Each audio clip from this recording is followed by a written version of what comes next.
Hi folks, James here, and welcome to the Spiro Circle, this time in collaboration with Forbes Israel.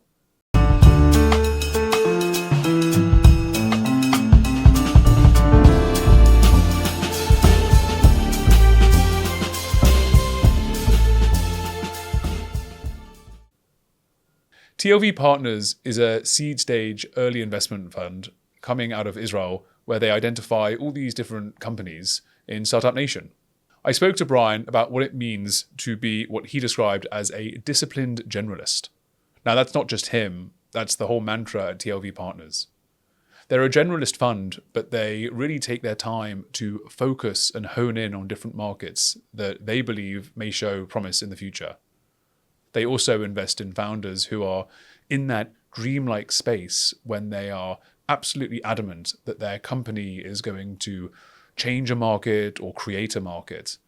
So it was really interesting to find out how early investors operate on a slightly different level than growth investors who like to see a bit of history already established. And once the product market fit has been established, they can really help with the go-to-market strategy. Anyway, we spoke about all these things and more, and I really enjoyed learning about the different types of investors, the different stages, and what that does to someone's personality and how their personality can bring the best traits forward for investment success. I hope you enjoy. Brian, thank you. Thanks for inviting me, James. Really good to be here. It's a pleasure. I want to get all into it about some of the things that excite you and some of the things that you notice in the investment space. I want to give some quick background into you and the firms just so people are aware. So, TLV Partners, founded in you joined in 2016. You've got $1 billion assets under management, and you are an early stage investor in general terms, but you have cybersecurity, cloud infrastructure, DevOps, data stack technologies, a bunch of different places. So you go broad but deep. Yeah, that's definitely correct. I was really lucky to join TLV from the outset when just me and the founding two partners, Rona Segev and Eitan Beck. I've been investing a lot in the enterprise software space. Rona Segev, one of the partners, is a world-renowned investor in the enterprise software stack, and her passion for that space, I think, was just contagious. And so over time, even though I don't come from a technical background, started to spend a lot of time with companies in those areas and started to research those areas and became addicted and passionate myself. And so since then, that's where I spend majority of the time. But as you said, as a fund, we are what I like to call disciplined generalists. So we're happy to look at almost any vertical out there. And in fact, we have companies across the spectrum from quantum computing to fintech to cybersecurity. And actually, it's a pretty fundamental pillar of our strategy because often our best ideas come from information or insights we've garnered from other tech sectors or from other investments. And maybe I'll just share a couple of words about myself. I obviously not Israeli. You can probably tell by the accent. That makes two of us. Yeah. Well, we're all Israeli eventually. We're all Israeli. But accent, which is mixed between South African and Australian. Was born in South Africa. Grew up in Australia. Nice. Well, thank you. Thank you for the overview of it all. And I want to dive a bit into something that you just said, which is what you call yourself a disciplined generalist, or the fund is a disciplined generalist fund. What does that mean, really? I mean, we spoke about it just now. You kind of highlighted it. But what does it mean to... It sounds like you go very deep in a few different areas, right? It's like I describe myself as a journalist where I have a very shallow net. So I go wide but shallow. Right. But you guys seem to go wide but deep. So talk us through that. Yeah. We are disciplined generalists.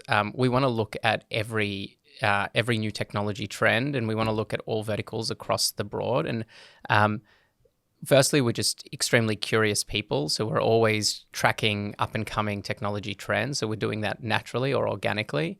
But it actually, over time, we've realized that this has a huge impact as well on our strategy as a fund. And I'm happy to give some examples. But in the very, very early days of TLV, we started to, because we were generalists and because we were able to look at every different trend out there, we started to identify that AI was developing really, really quickly, particularly within the AI research world. And that led us to make 3, maybe even 4 AI native investments in 2016 and 2017. Today, those are all big successes. One company was sold to NVIDIA for $800 million, a company called Run AI. Another company is possibly the fastest growing AI company in the healthcare space called AIDoc. And the third company is a company called BuildOts in the construction space, which is also a company that's been, was founded with an AI native vision. But had we not had the openness and the curiosity to go explore new trends when no one else was talking about them, it probably wouldn't have led us to those verticals or to those companies. As opposed to a specialist point of view, they go extremely, extremely deep in one vertical, and that's amazing because they become industry experts in one particular space. But they are looking at one singular vertical and not exposing themselves to all of the other trends that are going on around the world. And we take the perspective that for us, being a generalist has proven to be really successul. Yeah, it's great. I mean, it's for me, it's how I would, if I were to be an investor, I would be more generalist because it allows you to explore different things and you're just learning every day. Not that specialist investors aren't learning every day, but it's a different muscle. What is the world of generalist investing like today? How is it different from how it was? Because you mentioned that AI has kind of become it was a kind of pillar that you identified in different areas. So with such a prominent technology, what's that looking like in terms of the generalist discussion? Yeah. I'll comment on how I think the generalist world is moving today. I think what we've seen probably in the last 5 years is actually a movement towards specialized investors, so people who are specializing in a particular vertical. And this might be something that we're seeing a lot more in Israel and particularly around cyber, just given the large size of the cyber economy here in Israel. So we started to see maybe 5 years ago a lot of specialized cyber funds, for example. And so there was definitely this trend to specialize. We've been disciplined generalists from day one. We plan to stay disciplined generalists, although we do a lot of cyber investing. But maybe I'll give you an insight into how that works. How we look for cyber investments in an economy where there are lots of specialist investors who invest in cyber. So we just think about investing in cyber companies differently. Majority of our cyber investments, like our AI investments, are based on some sort of collection of data or some sort of insight which we've identified in another vertical. So cyber, I can give even some examples. We were very early investors in a company called Aqua Security, which is in the container security space. We didn't go and invest in Aqua Security because we went out to look for a container security company. We heard about this new infrastructure innovation called containers and this company called Docker, which was growing really, really quickly.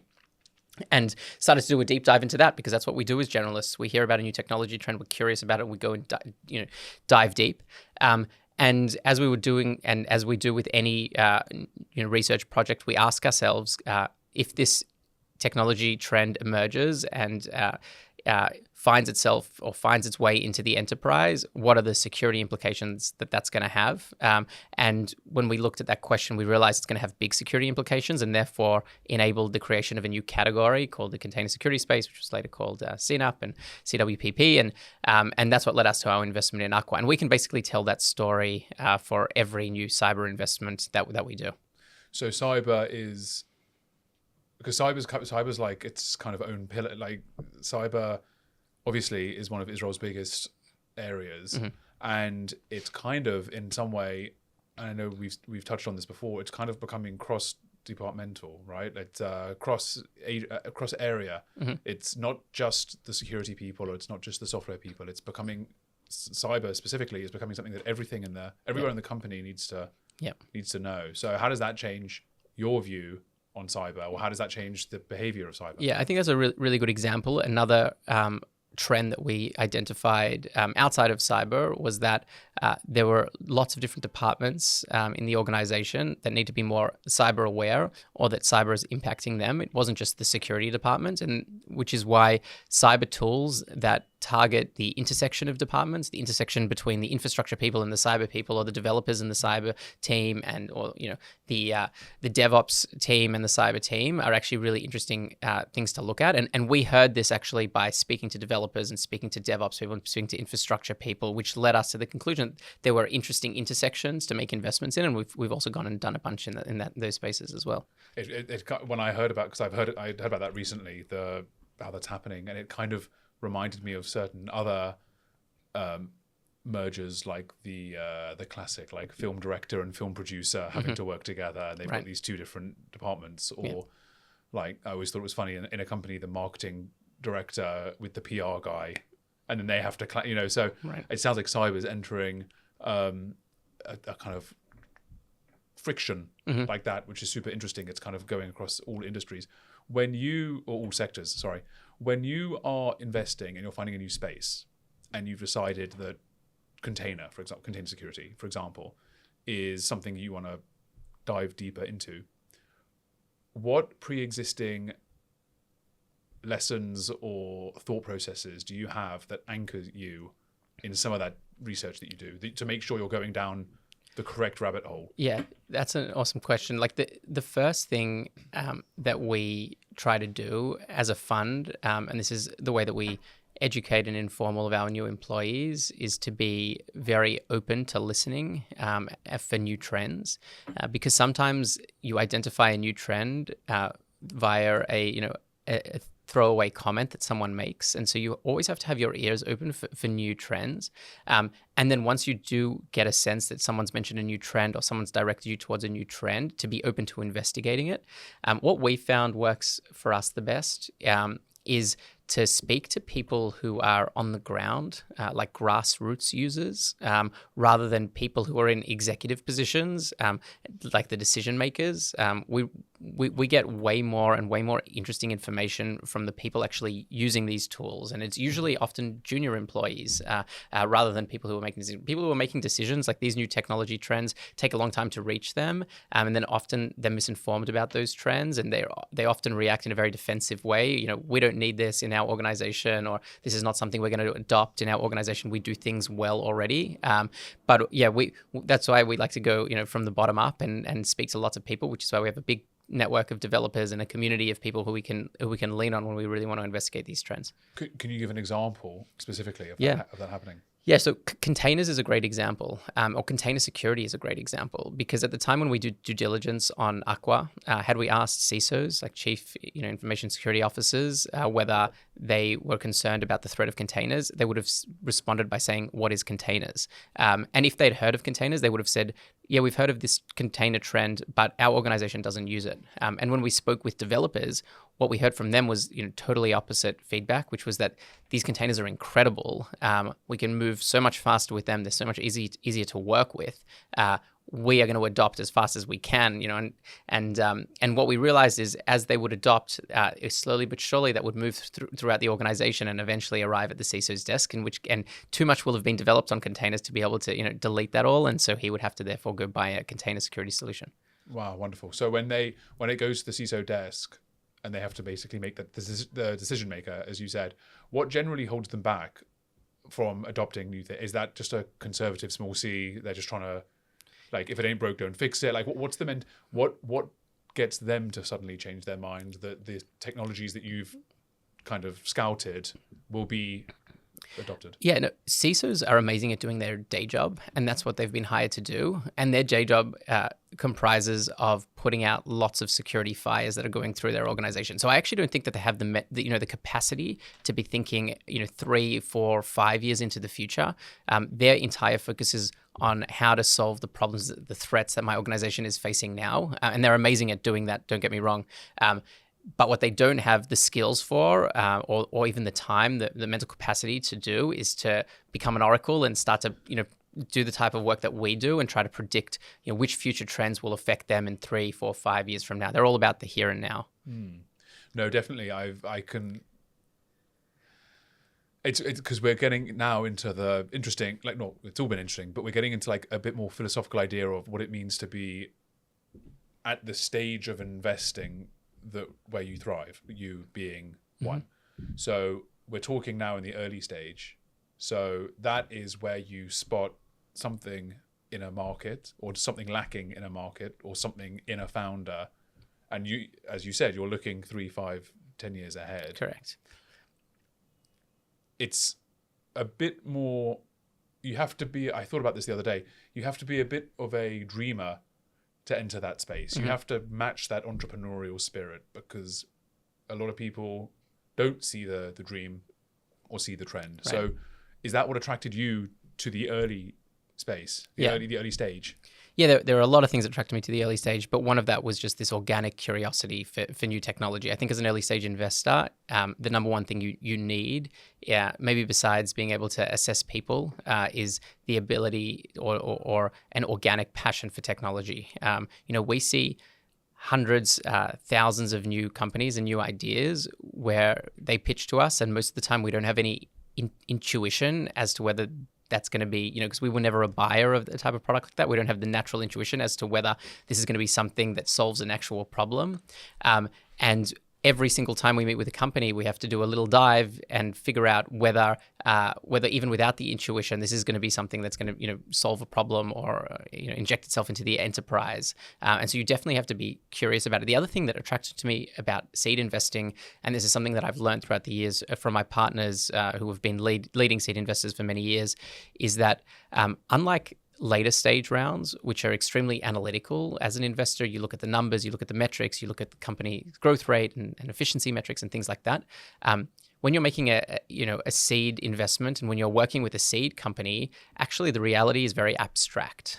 You're almost sort of like journeying through darkness a lot of the time. You don't have a lot of data, and often you have to make decisions based on intuition, gut feel, things like that. I think, the growth investors are great at doing what they do and being very analytical. I prefer, and as a fund, what we like and what we know how to do best is to work with founders during, the abstract time. We know how to work with them and help them navigate through darkness. And it requires a ton of patience.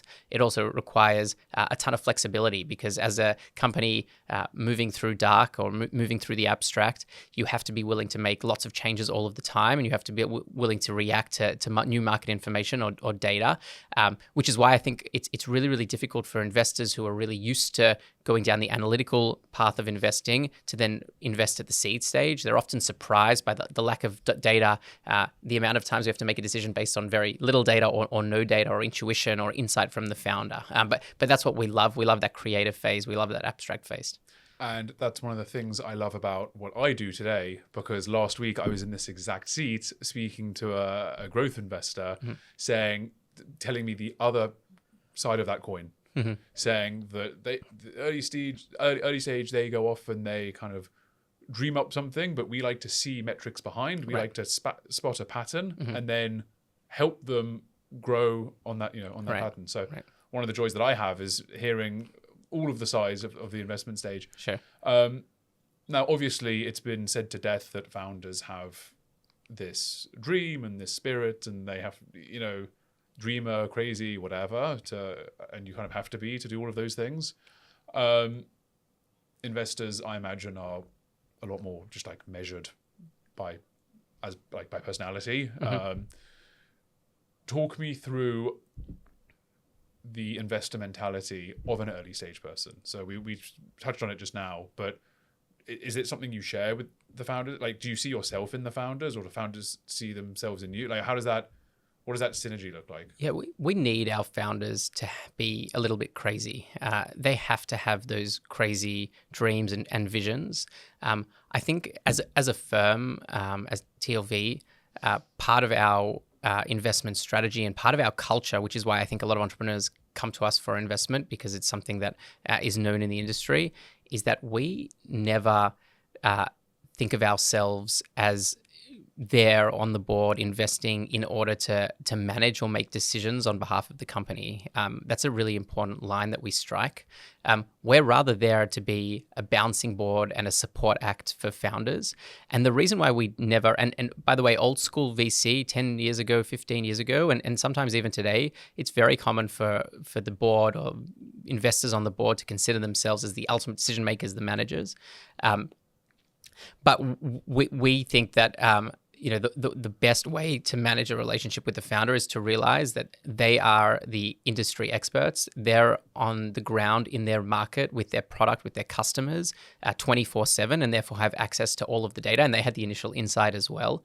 We, who manages a portfolio of companies, are on the ground with data for a fraction of the amount of time. We have access to a fraction of the amount of data that they have. And so that almost by definition, puts them in a better position to make decisions on behalf of their company. And we believe that just to be absolutely fundamentally true. We also realize that, we're never going to be held responsible for decisions that they make. They will be held responsible. And it feels to us unnatural or not right for us to make decisions, but not to be, there has to be this, natural decision. And if you get it wrong, then you be responsible for it. And that doesn't exist with the board CEO structure. And so, if it's their company, they're going to be the ones responsible. They need to be the ones who make the decision in the end of the day. And I think that they really respect that they really respect that from us. Ultimately, we are able to develop a much stronger, trusting relationship with them because of this philosophy. That's a lot of it's ambiguous, right? It's a lot of ambiguity at the early stage, whether it's the experience or I'm sure you have the trust in the founders that you invest in and the faith in them. But it's if they don't have a background, there's a lot of ambiguity in their success or the market direction. What comforts you in that ambiguity? It's really important that founders, and we test for this when we're doing our due diligence, when we're meeting with them, that they're able to be flexible. That is just a fundamental part of building a company from the seed stage. The idea that you start with is likely not going to be the idea that you end with, and so you're going to have to go through many iterations and pivots, micro pivots, strategy changes, directional changes, and so we just really assess founders for that to make sure that they can they have the capability to make decisions quickly, be flexible, and that's what gives us the confidence that working through the abstract, or when challenges come up, they're going to be able to, or even if they're facing a new market, they're going to be able to learn about that market themselves. Right, let's talk tech. Yeah, let's talk tech trends. Okay. Let's go into some of those areas that those founders are familiar with. So, how do you spot the difference between genuine market direction and trends and hype? So many things are hyped, and then eventually some become trends. So the metaverse is like the famous or a famous one of like where techies thought everyone was going to go, and now it has like 800 users or something. As someone who operates in the early stage, or kind of where you see your portfolio companies operating, how do you find the signal in the noise? Yeah, it's a good question, and we're constantly asking ourselves this all the time. When a new trend is brought up internally, we have a very, very healthy debate about whether it's hype, whether it's real. I think I'd come back to what I said earlier, is that we really rely not on the top line headlines, this company raised X amount of capital for this space, or this founder is building something in this space, but rather rely on like the grassroots feedback that we're able to collect. So metaverse is a good example. We would, if we were investigating that trend, we would rely much more on like the consumers, or even if they were enterprise consumers, on the eventual end users of these types of products, and try to determine from them whether this was really happening now, or if we felt like the market would be delayed. And another one that I can give you is a space that we spent a lot of time on, which is the autonomous vehicle space, and we spent a lot of time on that probably 8-9 years ago, and we thought that the trajectory of the way that market was moving was just going to take too long for an investment. Then it's probably ripe for investment 3 years ago or right now, but back then it felt like it was just going to take too long. And so we're doing this constantly, and the bottom line is we just try to focus on like the grassroots feedback. We're looking for the grassroots users to be able to validate the trends. What's too long for you? Is that you, like you guys, or is that the market? Like what does, because when do you expect the payoff to be? We don't have any defined timelines. The framework that we think about is like, we want to be pre or very, very early into markets by definition as seed investors, and work with the founders to get to a point where the product and the offering is mature, so that when that market hits, they'll be in prime position to grow as fast as possible. That's really our goal. To get to a mature product, it depends on the industry. It depends on the space. It takes much longer to build out a quantum computer than it does to build out a piece of enterprise software. And so, depending on the market, the space, the complexity of the product, the timeline slightly change. I think in typical enterprise software or security, we probably want to be like 2 to 3 years early, and in things like quantum or things that are more frontier, maybe 5 or 6 years early. Okay.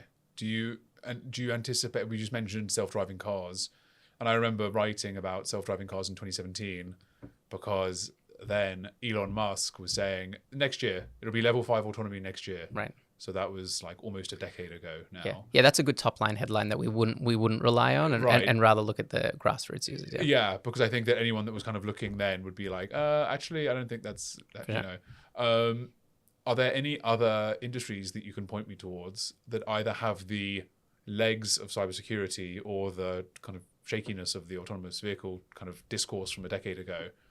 Are there any others that you can shed a light on, either that are coming out of Israel from where you guys are looking to invest, or kind of case studies and what to avoid? Yeah, so we're very, very closely tracking the quantum computing market. We made an investment in the quantum computing space in about 2018, 2019 in a company called Quantum Machines. And we're tracking the research really, really closely. We're tracking the announcements made by the big companies like the Googles and the Amazons and the Microsofts of this world, as well as a bunch of research institutions and universities. We believe that this space is coming. We're starting to see the wave really start to build around this space. In terms of timeline, I'm not going to commit to a specific timeline, but we can see from the performance of the company we're invested in, as well as the rest of the evidence that we're gathering, is pointing in a really, really positive direction. So that's a space where we've done a lot of work on, and we think that's going to be an enormous trend in the next 5 to 10 years. We're big believers in quantum computing. Are there any that you would not touch with a 10-foot pole? We always have to be open. So I'm always I'm always concerned and try to avoid to rule anything out. I think that, even if we get the sense that an industry may be too hyped right now, who's to say that there won't be, that industry won't recover from that hype and in 10 years become something big. I think a classic example of that is crypto. 10 years ago, I think it felt very hyped up and very frothy. And now today we're starting to see the early interesting use cases around crypto, and some companies, building with crypto, doing some really, really interesting things. So I never want to point at anything. The timing may be slightly off from my perspective. The time might not be now. The market may not be as mature, or may not be mature enough for us to take a look at, but I never want to rule anything out. I think that's pretty wise as someone who operates in the early stage. You don't want to rule out any potential future. Do you have relationships, this may be a silly question, with the investors that come along later, so the early growth or the growth stage? Of course. You must feed your portfolio companies to a bunch of different people and say, hey, take it from here, so to speak. Of course, yeah. We have plenty of relationships with all of the Series A, Series B, Series C, and late growth investors. We've been really lucky at TLV that we have an exceptional rate of companies going from C to A, and then following on as well.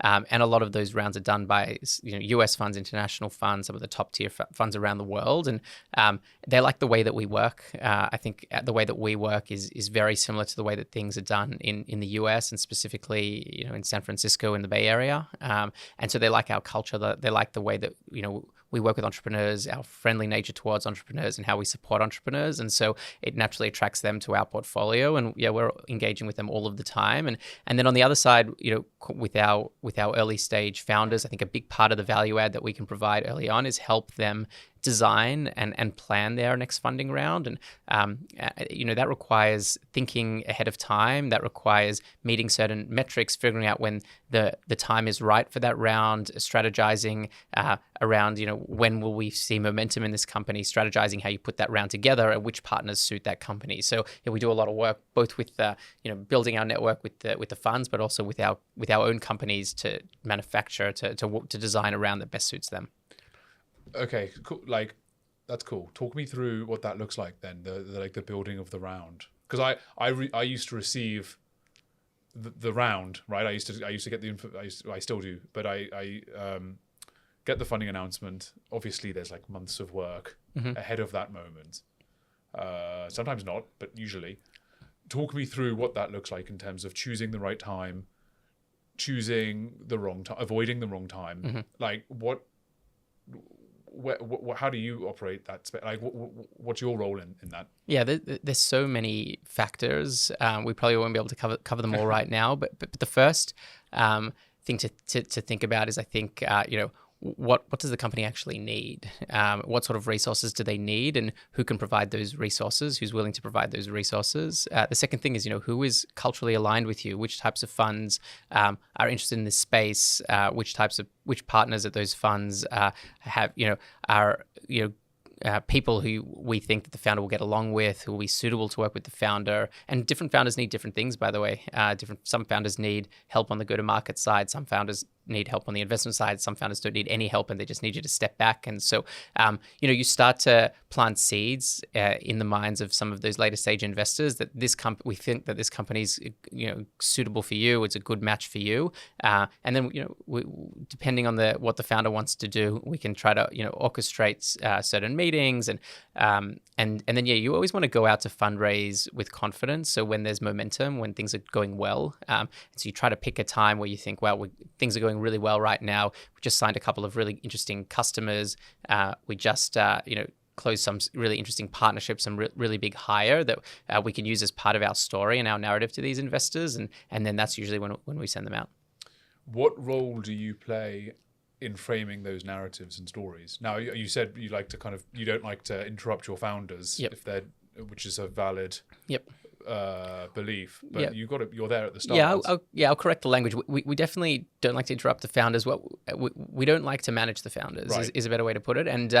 And certainly the narrative is an area that we have an advantage in, right? Because we are listening to thousands of narratives a year, and we know what works, what doesn't work, and we know what slides work and what slides don't work, and we know what investors are looking for in the pitch deck. And so definitely around the narrative, the storytelling, the pitch, we can be of immense value just based on the number of decks we've seen and the number of A rounds and follow-on rounds we've seen within our companies. So yeah, we work really hard on the story, on the narrative with the founders to make sure that it's a really good story and that they also feel confident telling it.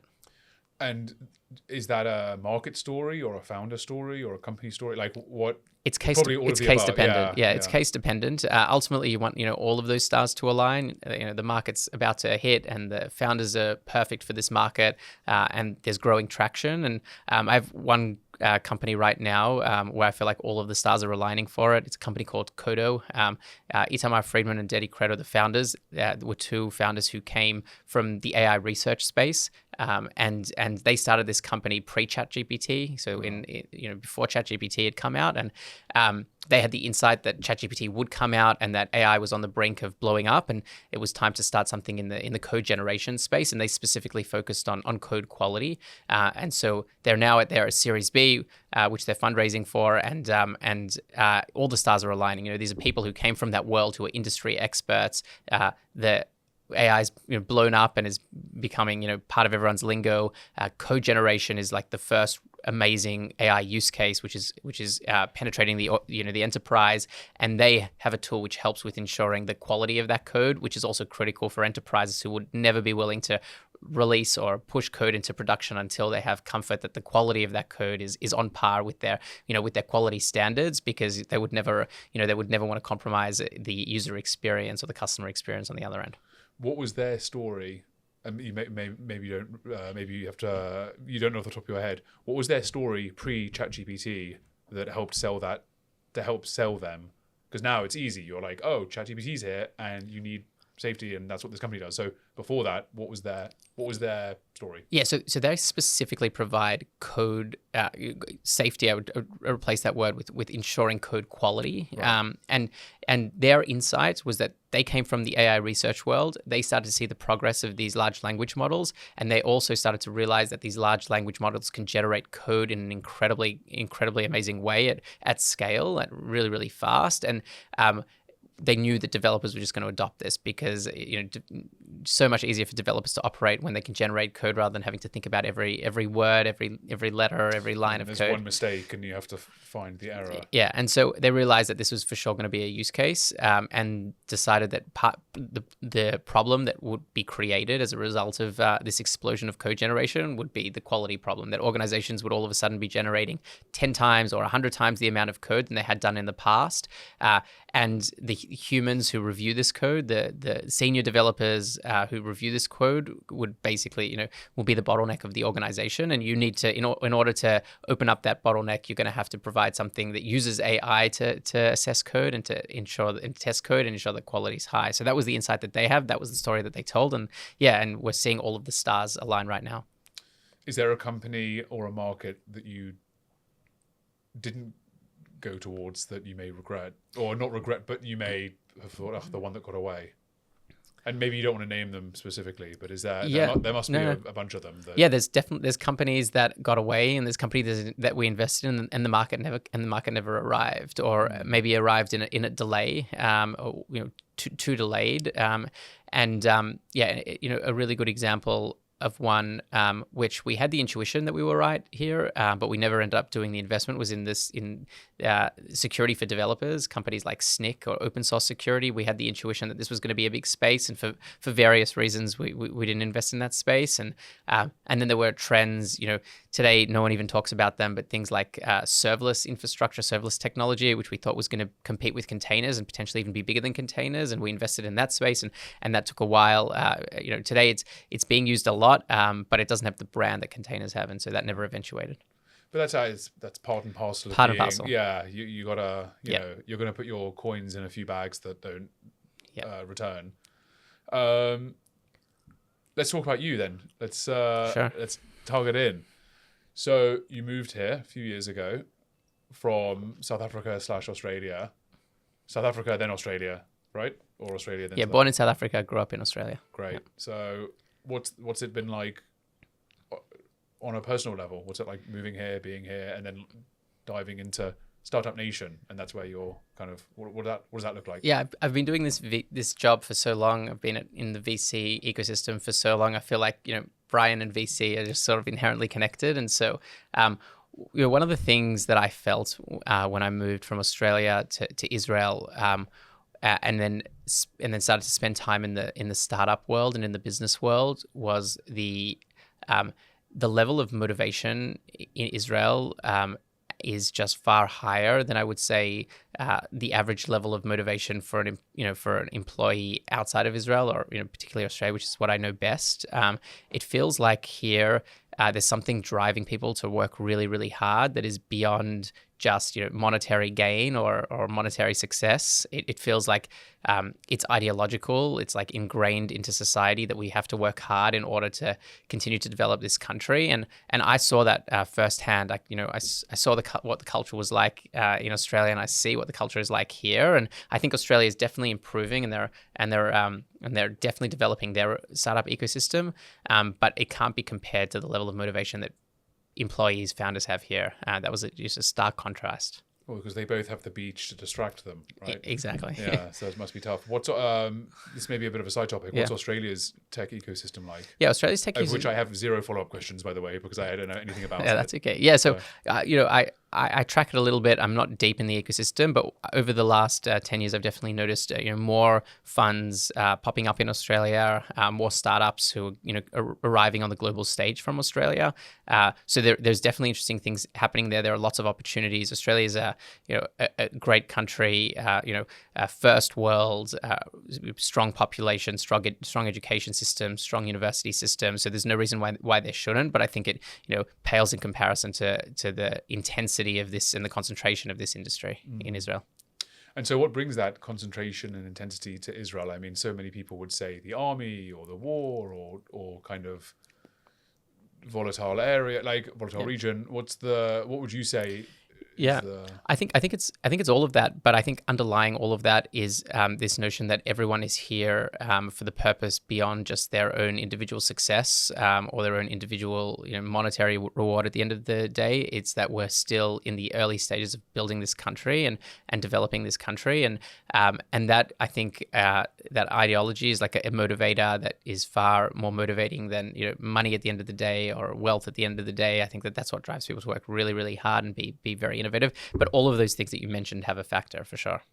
I think as well, you and I probably see quite a similar spirit in that, what you just said, because what I always used to say about, what I still say about tech journalism is it's probably one of the least toxic journalisms spaces in media, because it's, especially in Israel, I often find that it's people are very supportive of one another. They all want the country to succeed. They want to be proud of the economy and what's being grown here and exported everywhere. So what I found, at least to my face, I don't know what the gossip is behind the scenes, but everyone seems very enthusiastic on people's success and they want the country to succeed. And I think it's a very nice...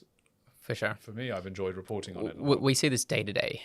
We have companies in our portfolio that volunteer time for each other, that help out one another, which doesn't necessarily push forward their company mission, because they're giving away hours and spending time with other companies just to help them. And that sort of collaboration is, to your point, is part of the culture here. We see it all the time because everyone wants success in this industry. Everyone wants to push for ultimate success for Israel and Israel's startup ecosystem. And I find that it's not a pie, right? It's like we can grow the pie. That's what so I kind of feel that's what's happening. But maybe I don't see any of the behind the scenes drama.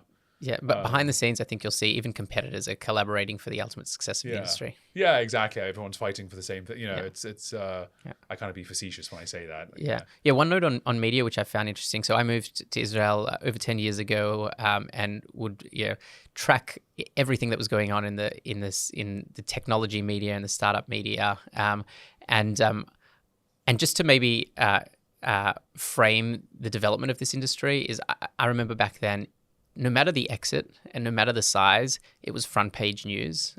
So $100 million or $50 million exit would be front page news that was celebrated. But just to show how quickly this industry has developed today, I think $100 million exit barely makes the news, and the news items that are on the front page are talking billions of dollars and IPOs, and definitely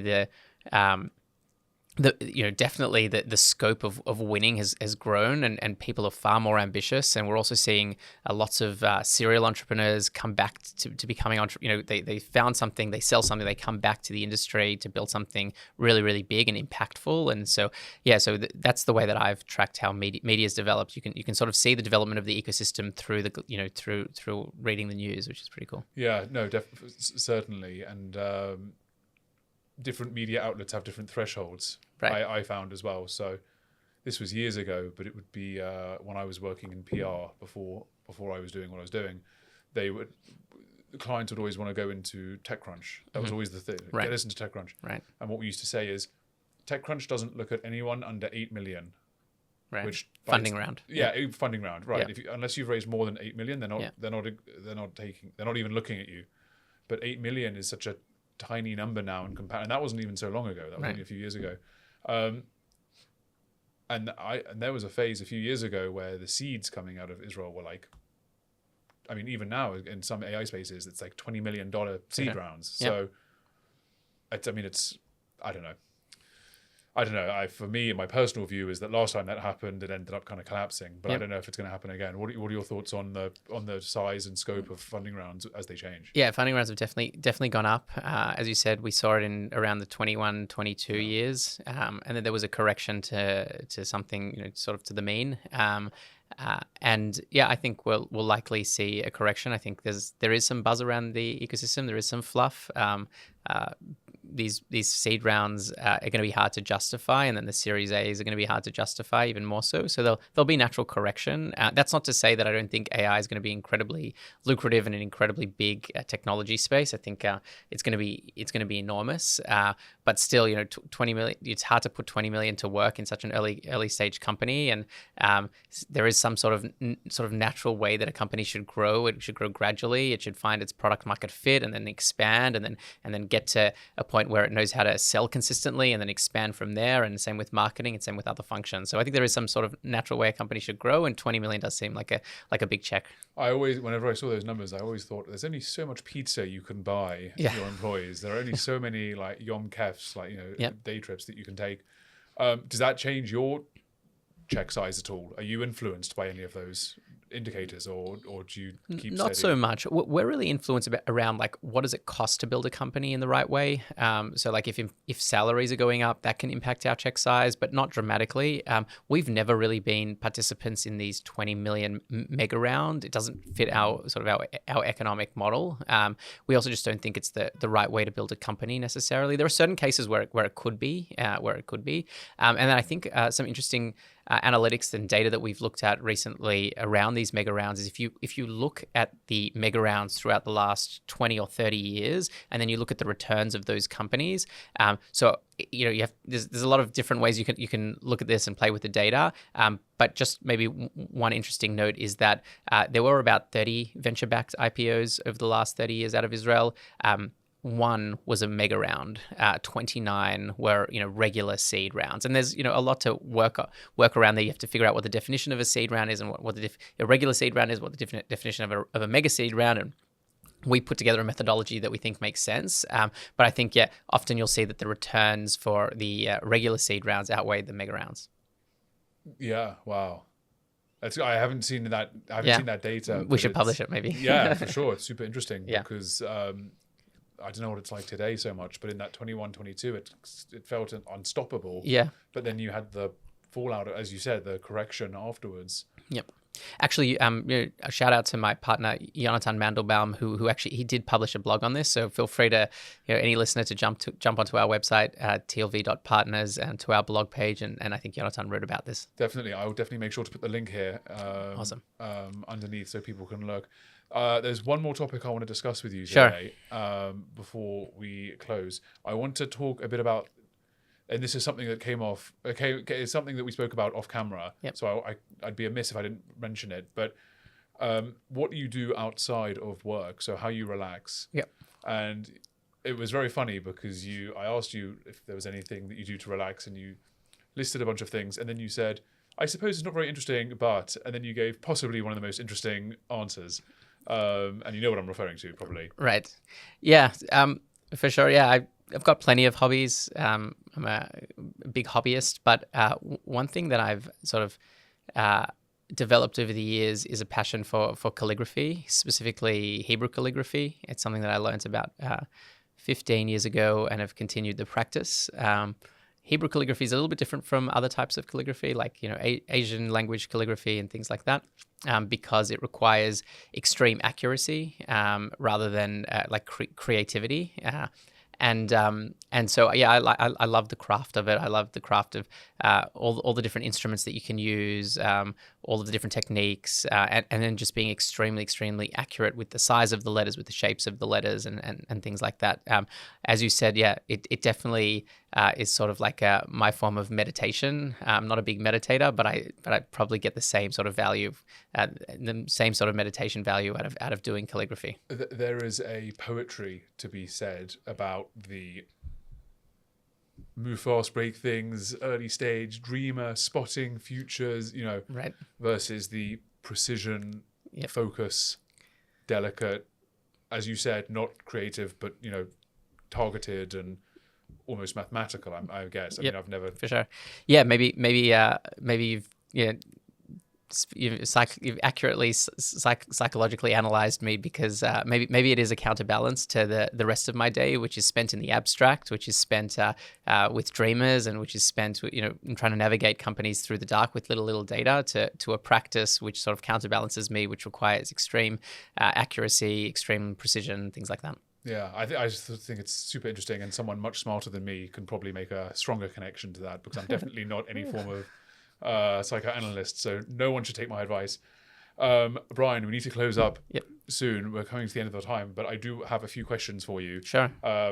Quick fire, quick answers, Go for it. as quick as possible, and thinking as little as possible. Okay. For young investors, should they start generalist or specialist? Generalist. What excites you right now that people aren't talking about? Quantum computing. Cyber as a product or cyber as an infrastructure? Cyber as an infrastructure for generalist investors. Being early or being right? You have to be right. We want to be early and right. Best podcast or book recently? Political environment with everything that's going on. I like Dan Senor's Call Me Back podcast. Speed or patience? Speed for early stage companies. Okay, wow, that was the fastest and most efficient quickfire round I've ever done. I mean, talk about move fast and break. Talk about operating in a quick environment. Brian, one last question for you. Yep. What is the best way for people to follow you, connect with you, keep up with the comings and goings of TLV Partners? Yeah, sure. Well, you should definitely follow us on socials. You can follow me on socials as well, particularly on LinkedIn is probably the best. And then, if you have a early stage company that you think is ready to raise a seed round, or even before you think you're ready to raise a seed round, you just want to speak to us and get a sense of how we are as seed investors, what our culture is like, you can feel free to reach out to me. My email address is just Brian, Brian, at tlv.partners. Wonderful. Brian, I'll make sure to put all those links and all that information down there. I've really enjoyed our chat today. Thank you so much. Thank you. Thanks. It's been great. Thanks.